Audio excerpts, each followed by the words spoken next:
嘛，对不对？大家都做得到。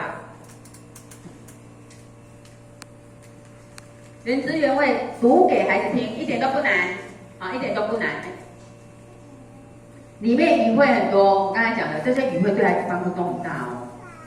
今天他听到，像我那一天去哪里安平图书馆讲了一个故事，好，讲了一个故事，然后那个糖果放到嘴巴里面去。久而久之，糖果就会怎么样？融化。这个词对于幼儿是没有的。对幼儿，他不知道融化这个词，他会讲就没了。有一个孩子跟我讲就消化了，他没有办法到位啊。然后我就说哦，就没了，对，就融化了。你也不用告诉他对还是不对，你直接就把正确的语词告诉他。哇！糖果就融化了。等到我讲第二次，就会有2个孩子说融化了。等到我讲到第3次的时候，就有一票孩子会讲融化了。那一天那些孩子，也许听完这个故事，除了好玩以外，他要学到一个语汇叫做融化了。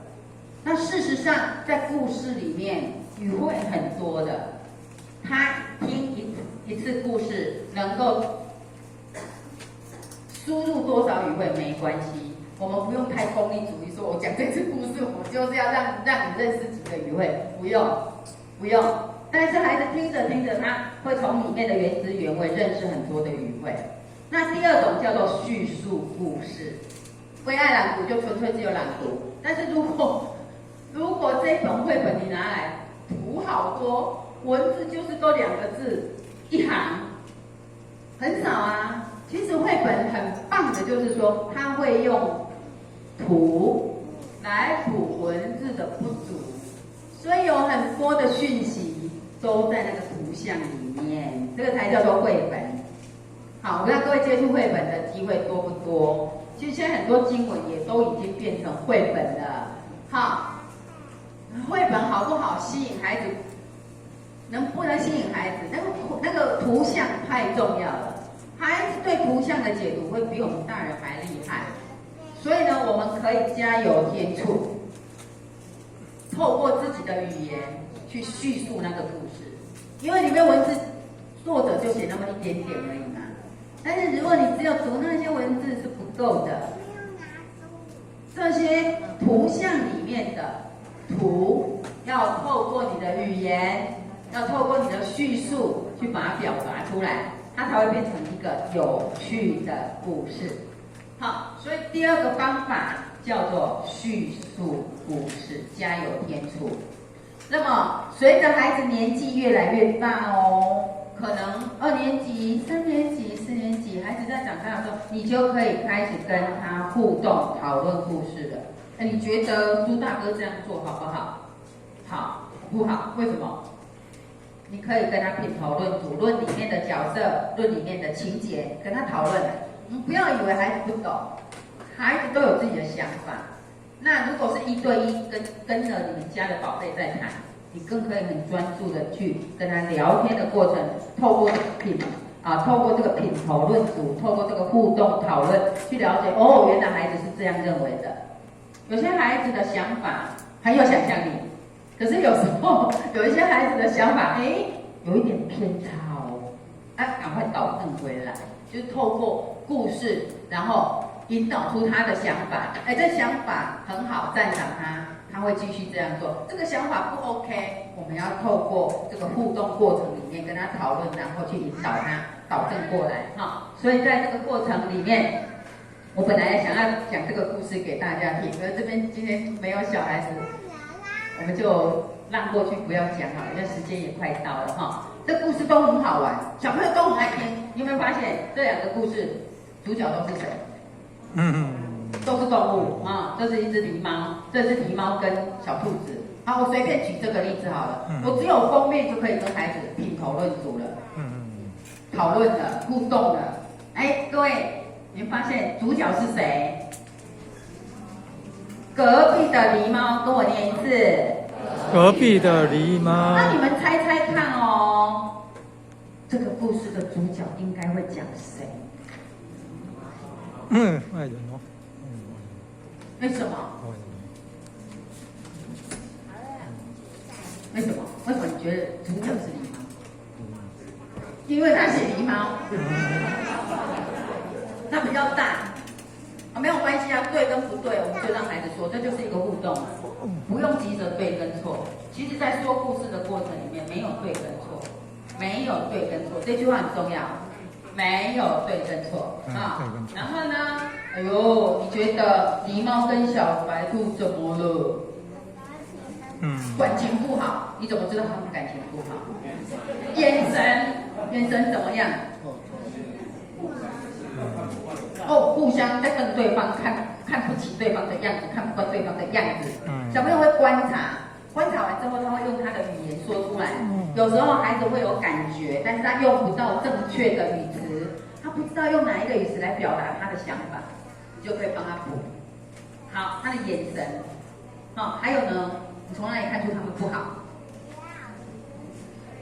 背对背很好。当你跟一个人背对背的时候，你不喜欢他的时候，你就不喜欢正眼看他，对不对？背对背，还有呢？哦，斜眼。哦，你看到眼睛好棒哦，是斜眼。是。斜着眼睛哦，斜着眼睛。还有呢？嘴巴下垂，你可以感觉得出来，小白兔非常的生气。他们两个为什么会背对背、斜着眼、嘴巴下垂？他们两个可能。可能吵架了，他们会因为什么事情吵架呢？小朋友就会根据他们自己的生活经验告诉你。你看只有一个封面就可以跟孩子玩哦。接下去再讲啊。我不讲了，因为今天时间有限，我就吊各位胃口。这两本书太好玩了，走到哪里都深受孩子喜欢。来，最后我要用一个爸爸的故事来做今天的结语。这个爸爸多可爱！他每天读故事书给孩子听。他老婆是一个军官。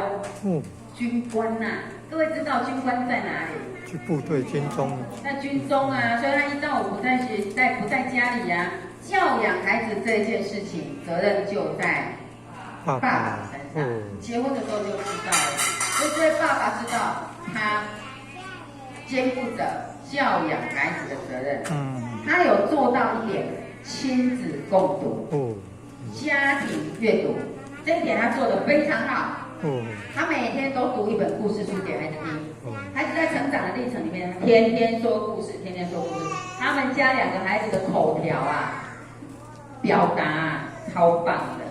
那一天我去拜访他，我去他家做拜访，一进去就看到这个画面。原来他们家女儿从学校带回来这本《永远吃不饱的猫》，不知道各位有没有看过？好有趣，但是文字很多。我告诉过各位，绘本现在有一些文字量是大的。爸爸每天说故事，说到最后，我刚才讲的模仿嘛，是不是？他们家的哥哥就对爸爸那一天就对爸爸说：“爸爸，这本书我看过，我来念给妹妹听。”他已经愿意念故事书给妹妹听了。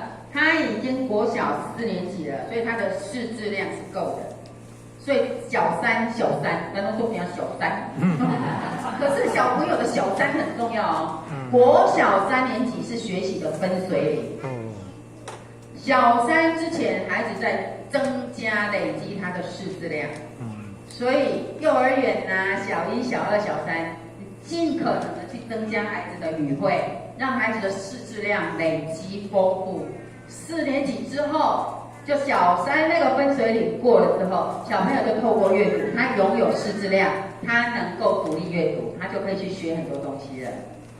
他要念书给他妹妹听，妹妹还是有故事听，对不对？可是他们家的8点到8点半是亲子共读时间啊，是从以前到现在的陪伴时间。我们刚才不是有讲到了吗？每天要陪伴30分钟嘛，妈妈不在，爸爸也忙，但是我这半小时一定是陪你，我一定陪你。这爸爸除了平常聊聊天啊，跟他们一起玩啊，一定说故事。所以8点到8点半是他们的亲子共读时间，他们的家庭阅读风景非常的丰富。就那一天我去，哥哥要念书给妹妹听，嘿嘿，小孩子有事做了，我们大人要干嘛？滑手机，是吗？没有，爸爸没有滑手机哦。爸爸说：“我来帮你们伴奏。”哦互动有没有互动？哦，有互动才叫做什么？陪伴。对啊，今天我不虚此行啊，都有学到，互动有互动才有陪伴哦。所以呢，爸爸能够当下想到就，哎，你们就读啊，一个读一个听。那爸爸能做的是什么？我陪你们，我来帮你们伴奏。所以我就看着他从那个抽屉里面找啊找啊，我不知道他会吹口琴，他就拿出一支口琴来帮他伴奏。好，那当下就站在旁边听他伴奏，好好奇哦。我在想他会不会吹龙猫？永远吃不饱的猫，他就吹了。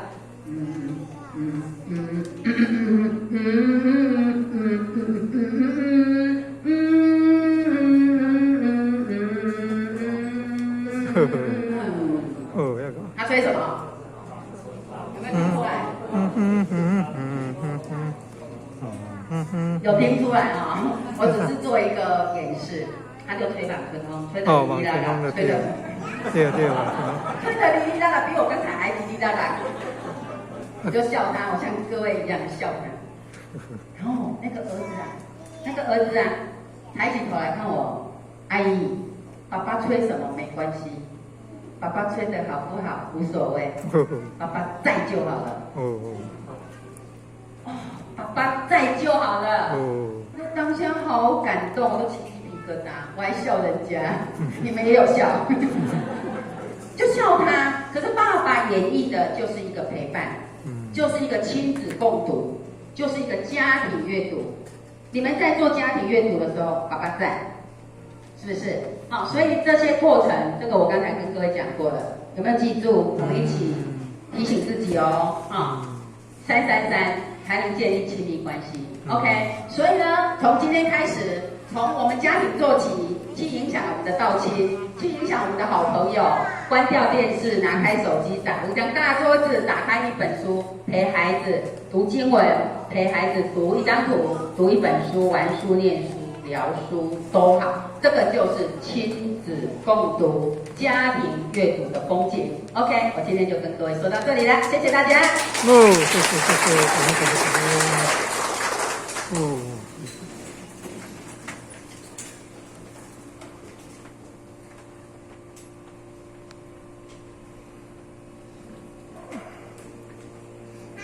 感谢校长慈悲，前到一鞠躬，坤到一鞠躬，各位请。